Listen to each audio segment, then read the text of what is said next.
Hey, what's up, everybody? This is Marseille, aka the Property Pastor, here with Kingdom Legacy Builders, where our mission is to help everyday people to build a lasting legacy for their children and their children's children using real estate and wealth building principles. Our mission is to not only build your finances, but more importantly, we want to build your faith. And today I got a phenomenal young brother on the channel. His name is Corey Vickers. He's only 25 years old, y'all, and he is killing the game. I met him recently at a real estate investor summit here in Virginia. Just an awesome time getting to hear his story, getting to network with him, and just see the powerful things he's doing. And I want to encourage any and everybody who's listening, if he can do it, if I can do it, so can you. So we're going to give you some free game today, give you plenty of tidbits to help you along the way. And before we get started, y'all know how I like to do. I always want to pray. So we're going to open up the show today with a quick word of prayer, and then we're going to have some fun. So let's bow real quick and have this word of prayer.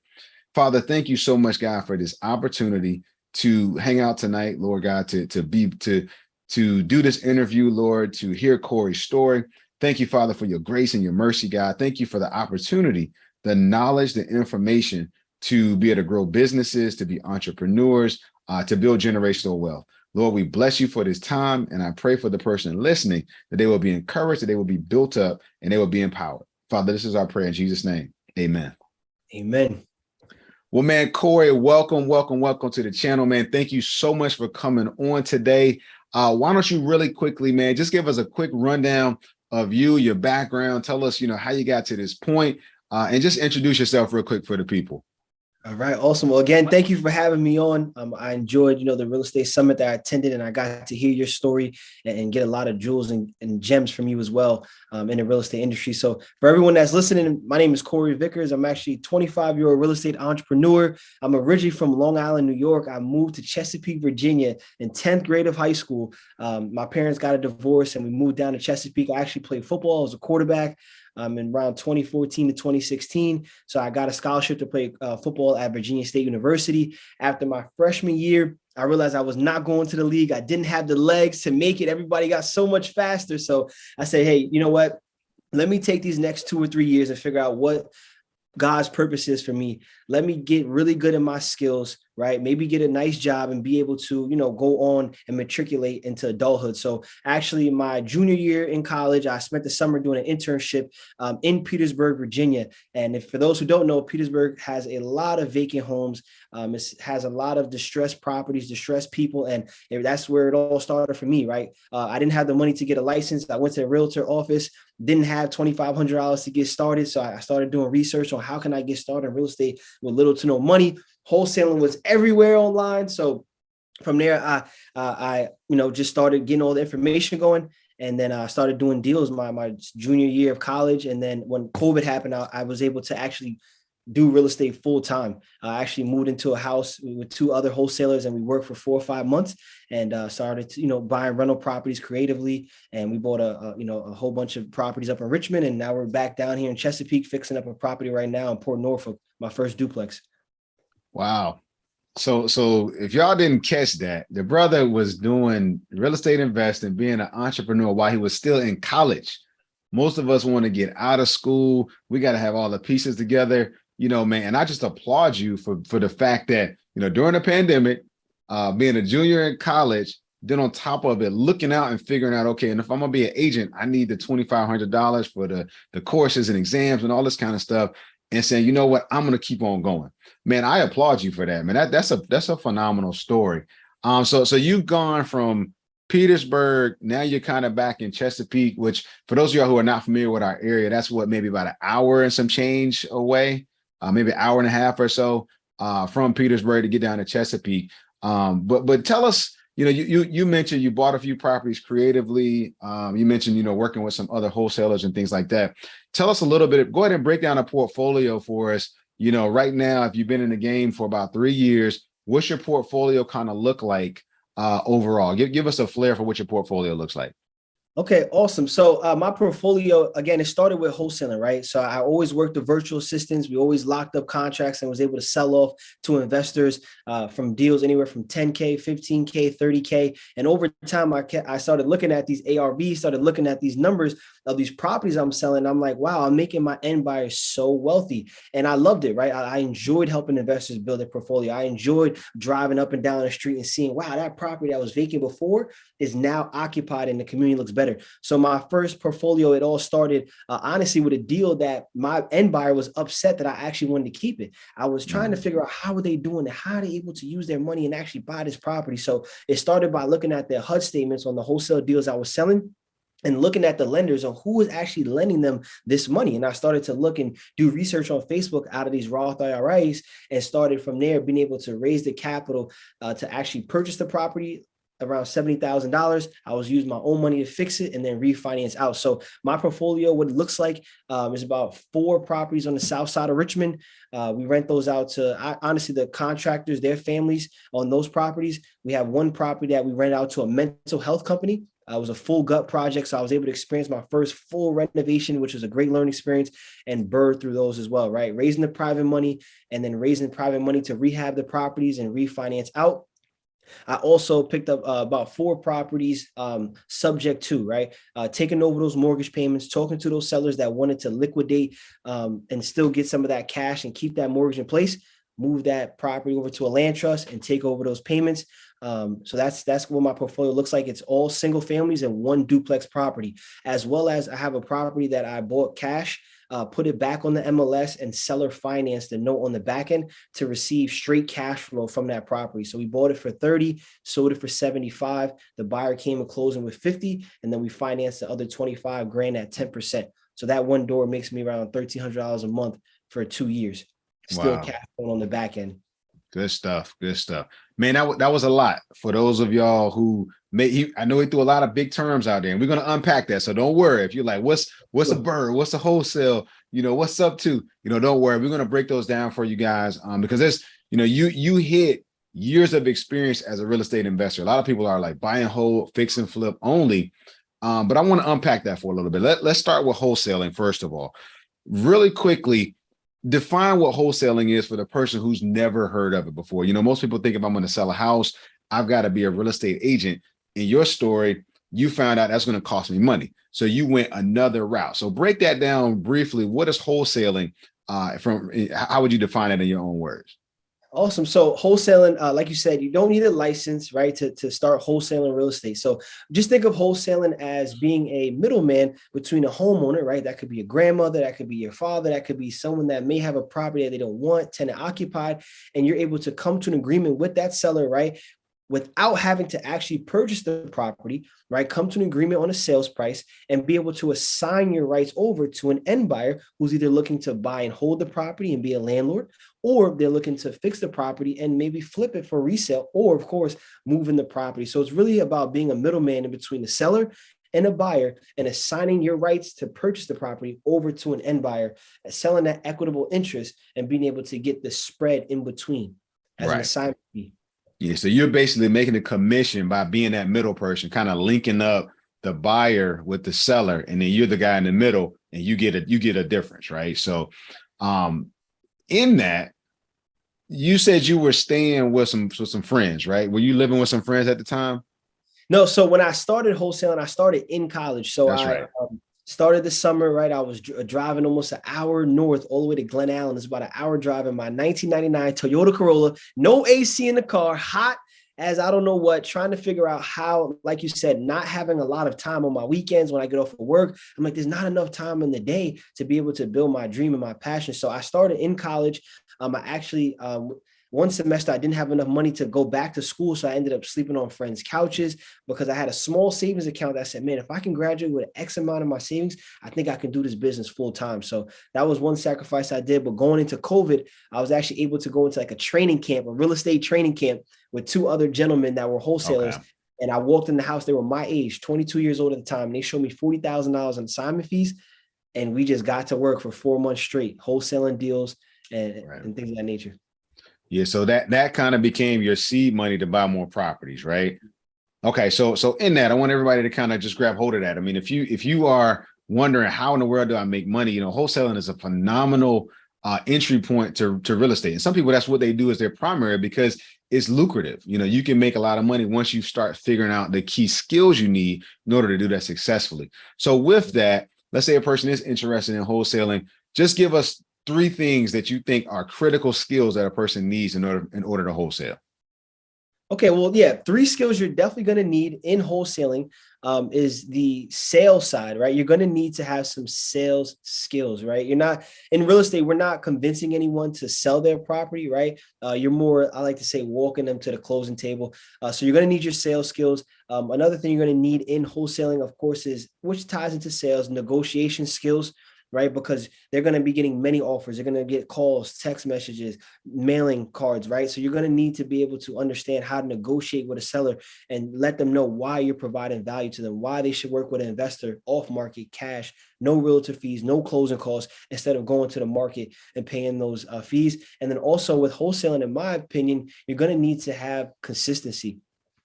You're going to need to have consistency. I've come across people that it took them 2 years, 3 years to do their deals. Others that made it took them 6 months, 4 months. So when you join and you're looking to get into wholesaling, you're going to need to stay consistent in your marketing channels, in your sales, and in your negotiation as well. And lastly, I do like to say you're going to need to be a leader as well if you want to really be able to build a team out to be able to do deals consistently.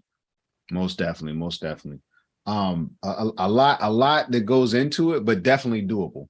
In the process, you mentioned as you start looking at your HUD statements, and for everybody who doesn't know what a HUD statement is, when you go to close, right, that's where they list out all your numbers, all your, what the sellers bringing to the table, what the buyers bringing to the table, et cetera, et cetera. So you started kind of digging in and looking deeper, and it kind of shifted your mindset. What was it that was really drew you? Sounds like just recognizing how much more opportunity you had instead of just being a wholesaler and dispositioning that house. You kind of say, well, let me hold on to it myself. Is that kind of what your evolution was?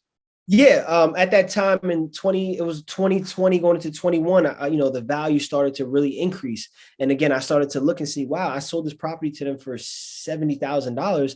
This property is worth 230, 240, right? I started to look at the bigger picture and not always just taking the crumbs on the table, right? Trying to maximize every deal that I can, looking to make money up front, right? Looking to make money in between on the cash flow and then make money on the back end when you sell it. So that's what really the switch turned for me. And I always knew the power of buying, holding real estate as well. When tax time came and we had a lot of income from sales, I knew that having rental properties could help me. Need to reduce that income. I mean, that taxable income. Yeah. Yeah, for sure. Now in that process, right? I think you mentioned 2 things. You mentioned private money. You started recognizing, okay, I can raise money. But then you talked about a bird deal too. So let's walk through that bird deal, because did you already have any kind of construction experience before? No construction experience at all. I actually partnered up on my first flip and it went horribly wrong, right? We found a property at a discounted price.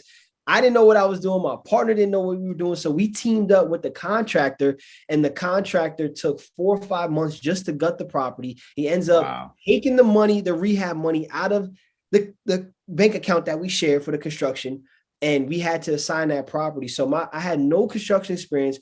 I had gotten, taken advantage of trying to do renovations. So I was really motivated to learn how to rehab these properties on my own, or at least with a team. So going into the rental property business, I had no construction experience, no family experience at all. I was buying books on how to learn how to rehab as well, watching YouTube videos and things of that nature. That was very stressful learning that process. Right. So with the deal, did you end up completing it, or did you have to kind of assign it and just offload the property? Yeah, we had to assign it and unload and sell off the property for the first rehab I ever tried in my life. Okay. And I want to, the reason I brought that up is because, as you're starting out in real estate investing, a lot of people are terrified. They're like, oh man, I don't know anything about how to sell this thing. I don't know how to buy a property. I don't know what a HUD statement is. I don't know, what a 2x4 is. I don't know the difference between a drain line or supply line or anything about this. And it can be overwhelming. But the thing that Corey did was he took action, right? And even in the midst of it not going the way he wanted to, he still had an out. So we call that multiple exit streams, right? So extra strategy. So he had multiple ways to get out. And the thing I want to encourage everybody is get started. Even if you suck, you're not always going to suck.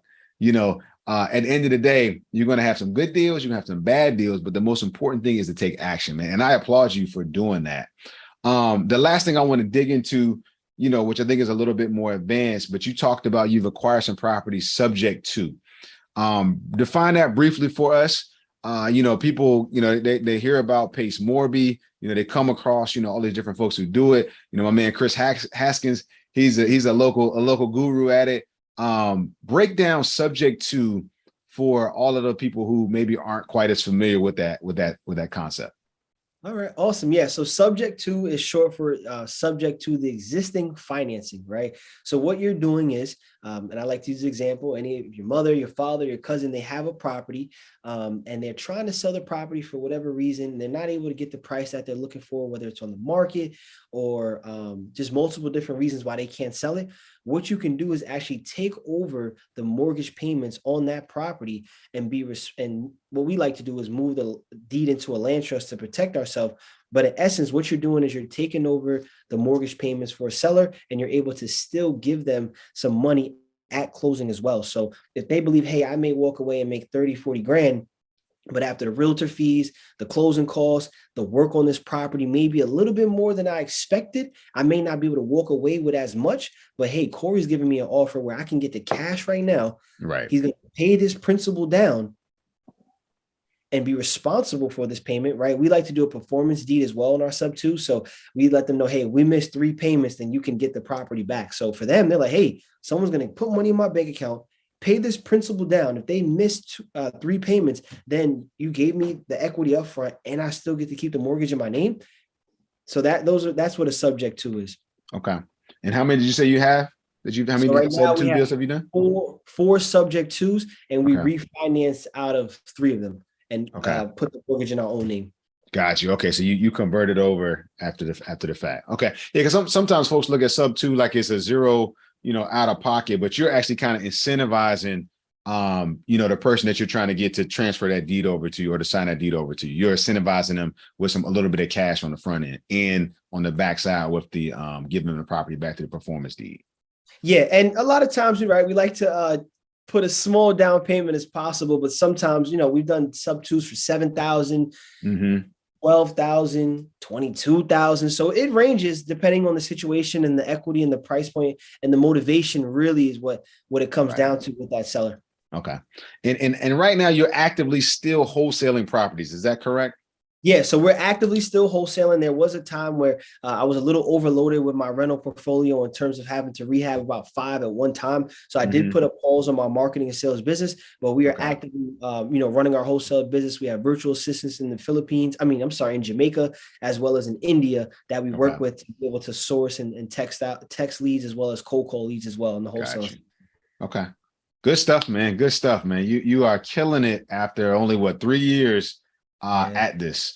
Tell us a little bit. So you told me a little bit about the obstacles with the terrible flip going wrong. What are some of the other obstacles that you've run into, man, in your journey, just getting started or along the way?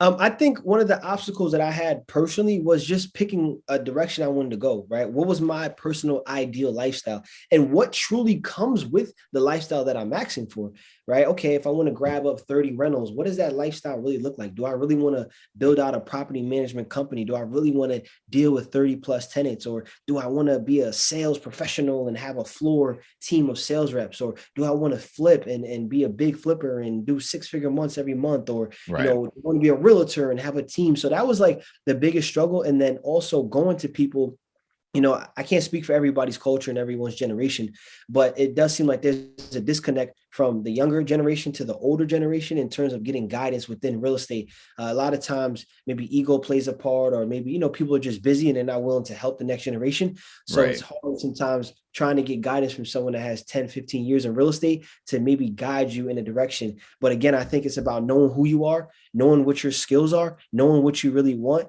and building out that particular business on what you actually enjoy doing. Once I got into renovations, I learned that me being a GC really wouldn't be fun for me, but maybe closing deals, talking to sellers is a little bit more aligned with what I love to do and what fits my skills and, my purpose that God has for me. So that was some of the challenges. And of course, being a leader, right? Building out a team. A lot of us entrepreneurs can do very well wholesaling by themselves, can do very well grabbing up rentals time and time again, but actually being able to, fix those problems that keep coming up over and over again and putting a process in place to be able to delegate some of those things has really been some of the challenges that I face, is really just growing and being more of a leader within my companies. Got you. I love that, man. I love the fact that you've just kind of assessed who you are, and try to match it up with the vehicle that makes the most sense. Like you said, if you're going to be a GC and you don't want to swing hammers, or you don't want to be out there dealing with contractors all day long, that might not be the fit, and if a person hates talking to people, they may not make a great wholesaler. Sometimes I think we look at just the dollar signs, and we don't really look at how does this fit? What's my passion going to be and how's that going to really satisfy me? So that's really good to see that you have that wisdom and that discernment, at your age, man. And, with that, being a young man doing this while you were still in college, still having, doing this full time now, tell us a little bit about some of the sacrifices you've had to make. Cause I don't see you, I can imagine, you've had to make some sacrifices between going to the club or studying how to do a subject to deal or going to hang out with the fellas, or go, take a trip versus going to an appointment, to look at a new property. So tell us a little about some of those sacrifices that you've had to make. Yeah. So, sacrifices, it's always a challenge, right? And determining what sacrifices will give you the best return on investment. And, going through those times of sacrifice can be very challenging. But some of the things that I personally sacrificed, I believe the first really 3 years of my business was really the weekends. Of course, right? The weekends wasn't really a time to relax, a time to chill. I sacrificed, even maybe some meaningful relationships, right? During that time, because they were pulling me in a direction outside of my dreams and my purpose. I've also sacrificed, living situations, right? Being able to, sleep on my friend's couch for the whole semester. But I had some thousands saved up, but I knew that, man, if I can just double the savings, I'll have enough runway that I can be financially dependent on my business, right? So not driving that nicest cars, right? Driving, regular cars for $3,000, $4,000, because I'm like, well, this additional money, that extra $2,000 or $1,500 or even $1,200 can cover a mortgage for me. Right. That can go into buying more lists, more data. So, I've sacrificed cars, not being able to, everyone has things that they like, but sacrificing cars, weekend time, maybe relationships as well. Those are some of the most biggest things that I've sacrificed, in this process to get here, as well as, I wouldn't say sacrifice, but investing money into education, right? First in 2019, as a college student, I invested $5,000 into a mentorship program to teach me how to actually wholesale. So that was another sacrifice that I made. Instead of spending that $5,000 and getting all the clothes and a nice car for the semester, I took that money and invested in a wholesale mentorship. Right. Yeah, that's big. And I think I read somewhere, you should either tithe your a percentage into your education, or at least at a minimum 3%. So recognizing, hey, am I going to get a brand new pair of shoes, or can I buy this course? Or am I going to take this trip, or am I going to buy this course? So those things, I can tell they definitely pay dividends. The things that the skills you've been able to build are not elementary skills. You know what I'm saying? When I hear sub to invest in creative financing, raising private money, those are more the intermediate and advanced end of the spectrum. So yeah, those, I applaud, the sacrifice you've made, and it's definitely paying off for you. In that similar note, you talked a little bit about some of the mentorships, and obviously, your mindset is different, right? What are some of the books and resources that have had the biggest impact on you as you've been making this journey? Wow.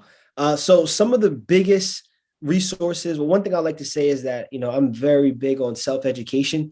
When I first started wholesaling, I bought everyone's course. Over time, I didn't just splurge it all out, but when I finished one course, I tried to buy another one on sales, negotiations. I bought a subject to course, right? I bought seller financing courses. I bought flip books, flip courses. I bought bird books. I bought all of these books to be able to get that knowledge, because I understood that the gap between let's say someone that's listening to this call and they may not have 7 to 8 doors, but compared to us is that gap in information. That's the only difference, and experience as well. But that gap in Right. information is very important. So the biggest resources was really just the coaches and the mentors that I really invested in was really the biggest resources. Any particular books, I bought a handful of bigger pocket books when I first started to really understand what I was getting myself into. But I purchased a lot more online wholesaling courses, but I Sure. read more books about the power of rental properties, tax strategies, renovations, burrs, and lifestyle when living off of rental properties.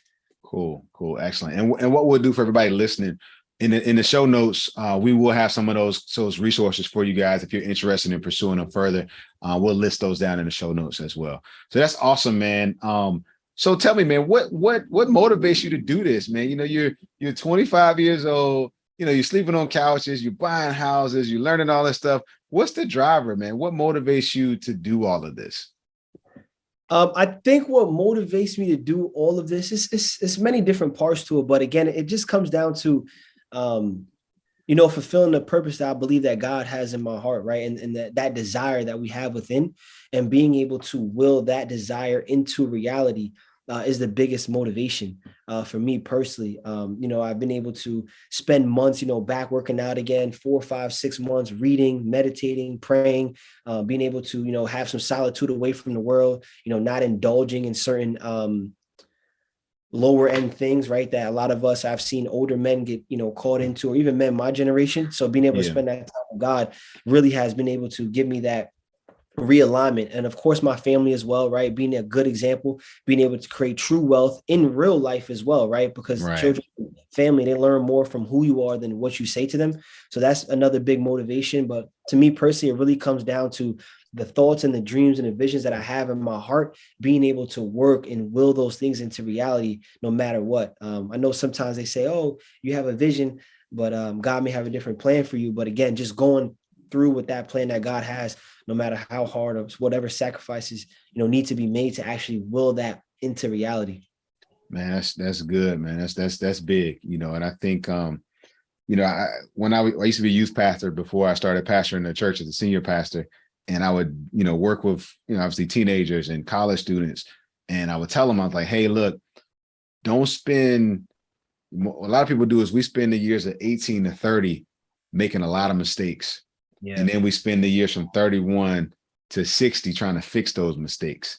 Wow. Or we can spend the years from 18 to 30 making really good choices. And then from 31 beyond, really enjoying the fruit of those choices.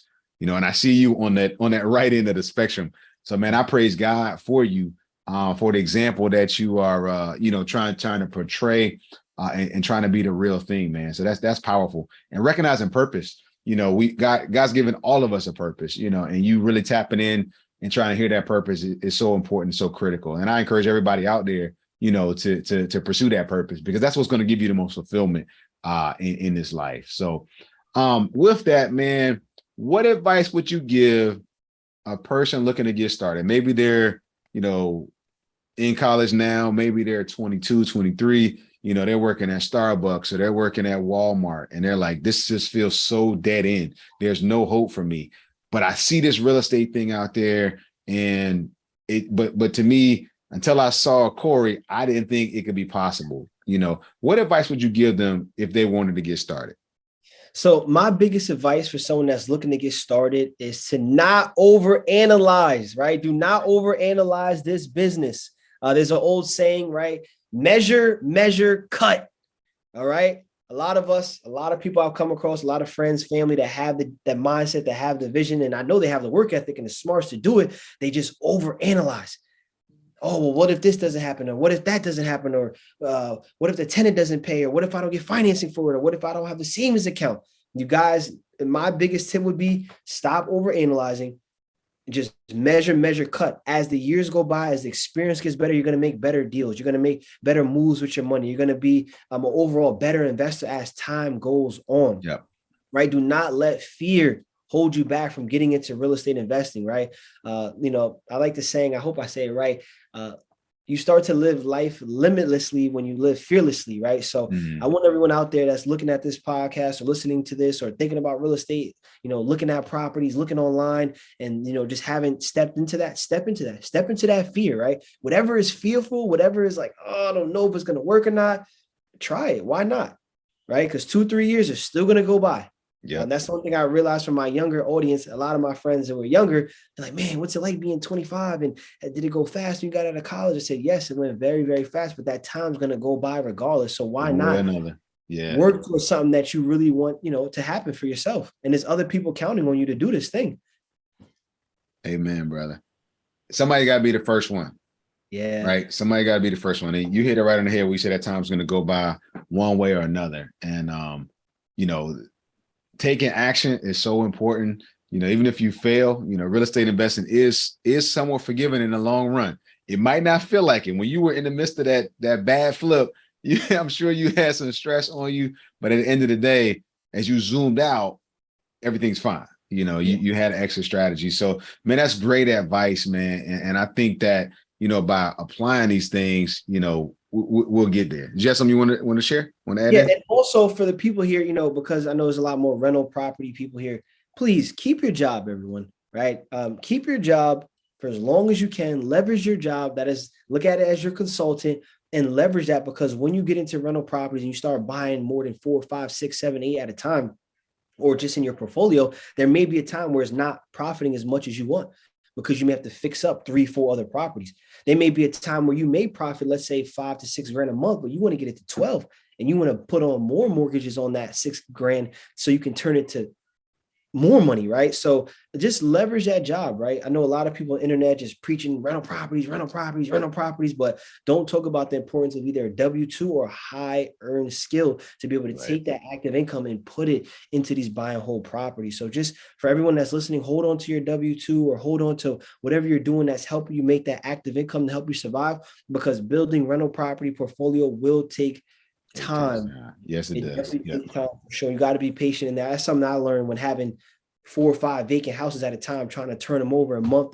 goes by. You're like, I'm not making much, but we look at our rental properties and that income as, side income for, later down the line, 4 or 5 years now, we can live off those residual income. Yeah. And for folks that, I know I mentor people and talk to them and they're like, we're going to get that first deal. And they're thinking that they're going to be retired the next day. And I'm like, no, real estate buy and hold is get rich slow. It's how you build wealth, right? It's not necessarily a big income generator right off the bat, but down the road, it truly is. Man, you have dropped so many gems, man. And I'm just so blessed, man. God is going to do some great things in your life, has already done them. But man, I feel like, you're 10 years ahead of your age, and I encourage you, man, keep on pushing. You're an inspiration to a lot of people, even myself included. I'm a little bit older, been doing it, whatever, but at the end of the day, you're an encouragement to me and everybody listening, man. So I really appreciate you. You mentioned a little bit about working out. You mentioned a little bit about solitude on a personal level. When you're not, running your wholesale business, you're not, doing a rehab or negotiating sub-2 deals. What are some of the things that you enjoy doing outside of the business space? What are some of your hobbies and interests outside of that space? Awesome. Yeah. So outside of the real estate space, one thing that I do enjoy doing is learning about other ways to make money. I really do enjoy hearing other ways to double your money, move your money, other investment strategies. I love researching other success stories of people across the world that may have similar background to me. Another hobby that I picked up was working out recently. Just having that time where you're away from the world. You can pray when you're working out. You can meditate. You can really get out, a lot of maybe energy that's, building up inside of you when you're at work, frustrated, and being able to put that into working out. And I truly do love spending quality time with family and friends as well, as much as I can. And traveling as well, seeing other places, but truly in that spare time, it's either relaxing or continuing that self-development journey in other areas. I love watching YouTube videos of inspirational people that, able to realign me back with God and realign, just my whole mindset and being when listening to those things. So that's what I like to do in my personal time. Not a big reader. I have disciplined myself to read 15 minutes in the morning before I start my work. But overall, those are some of the things I love to do outside of work. And of course, going to networking events, community events. I enjoy going to events where I get to meet people like you. And, for people listening, that's another way to build that confidence and not continue to just overanalyze, right? Going to Right. these events and you can meet, Yep. other investors with 14, 15 doors, 20 doors, people that are just starting on, realtors that can get you deals, wholesalers that can send you deals, getting and Right. spending that same $30, $40 you would have spent to get in a club to go to a networking event and be able to actually build out, your net worth and your network as well. Yeah, that's big, man. That's huge. So, man, well, folks are going to listen to this. They're going to watch it. They're going to want to connect with you. They're going to want to, reach out, ask you questions. And somebody just want to follow your journey. How can people find you, on social media, websites, and things like that? Yeah, so awesome. So my social media, I have a new Instagram account. My Instagram name is at the real C Vic 00. Again, that's at the real C Vic 00. I'm right now, we're currently sharing a lot of content on our rental properties. I'm going through almost every single door that I have and sharing the insight, how we got it, how we financed it, how we exited, what's the cash flow on the door as well. So if you guys check me out on Instagram, you'll be able to see what we're doing on a day-to-day basis in our real estate journey as well. Well, you're doing something when you got to add the real in front of your handle. So I tell you, you blowing up, man. You got to add the real in front of it. Man, that's powerful, man. With that, man, your story is inspiring. Tons of knowledge, tons of gems, free game here to allow you to take action. And I think one of the biggest things I've heard is take action, from this time. There's no limits, age is not a limit. Money is not a limit. Time, not a limit. None of these things are limits because we live in the information age. You can hop on YouTube, you can buy a course, you can go to an event. It's all about how you use your time. And brother, I have seen you use your time phenomenally. And it's just been a blessing to have you on today. In any parting words for the people before we get ready to wrap up? I think my parting words for everyone is, there's ups and downs, right? There's ups and downs in all areas of life. And when those downs do come, how do you react to those things, right? How do you grow from those things, right? And how do you move forward with those things? I've seen a lot of people recently, as I've gotten older, it seems like they can't let go of the past, or they can't let go of certain mistakes that they have made throughout their either investing journey or personal life. Guys, start to move forward, right? Move forward into bigger things, just like when you're in a car and you're moving forward and the things behind you start to get smaller and smaller because you're working on bigger things. So that's like my parting word to everyone. If there's been times that you failed and you let yourself down and you might have said, I want to work out, I want to buy my first property, I want to do this, I want to do that, and you haven't done it yet, and it just disappoints you, it's okay, right? Everybody has certain areas that they haven't got to yet, but it's all about what you're doing, like I said, with your time on a day-to-day basis to be able to get closer and closer and closer and closer, to those dreams and goals that you have. So that's really my parting word for me. And, on this show here, right? Find that your spiritual walk, right? Find where you really find that peace within, right? Where you really connect, right? How God speaks to you, how you connect with God, how you get that guidance, how you get those downloads, right? As the closer I've gotten to God, I've gotten more answers, more prayers answered, more direction, more guidance on what my particular purpose is, right? So I create your affirmations, right? I have affirmations I read every morning. I had something that I read before I started real estate. God, please lead me into my passion, lead me into my garden. A man needs to be in his garden so he can work, right, on the good earth that God has for us. So that was the biggest thing for me, was God, please put me in my garden so I can get to work and do the work that you have for me on this earth while I'm here. Man, you preaching now. You preaching now. No, but hey, this has been so good. Thank you, brother, for coming on, Corey, and for just sharing your story, giving us some great insight, valuable nuggets, and inspiration. And I'm really excited about the things to come. God bless you, brother. Thanks again for coming on, man. We're gonna have you on again in the future when you got 50 doors and students and all this kind of crazy stuff, and we got to book you out 6 months in advance. But I see that for your future, man, and just keep doing what you're doing. Inspire on, brother, and thanks so much for coming on. Anytime. Thank you, brother. All right, y'all, thanks for tuning in today. And love you guys, praying nothing but God's best on you. Keep pushing towards creating that legacy. Guys got great plans for you and your family. I love you guys much. We'll see you on the next episode. Take care and God bless.